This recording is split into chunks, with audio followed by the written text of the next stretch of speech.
USB 3.0 ports at the front, a power button, 2 audio ports, and a reset button.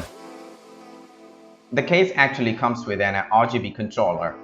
You can actually connect the reset switch with your RGB controller and control your RGB lighting. It's a matter of 2 screws. You can easily take off the glass panel.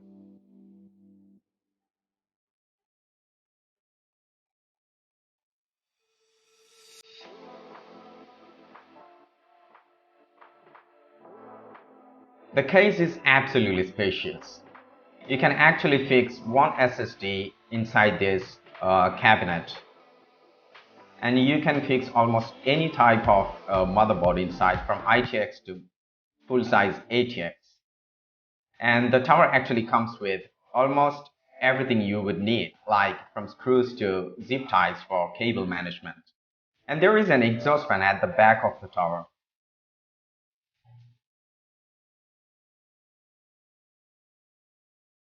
You have everything you need here for cable management.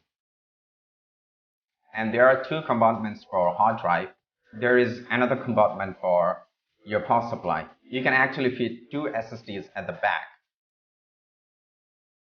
one inside the cabinet.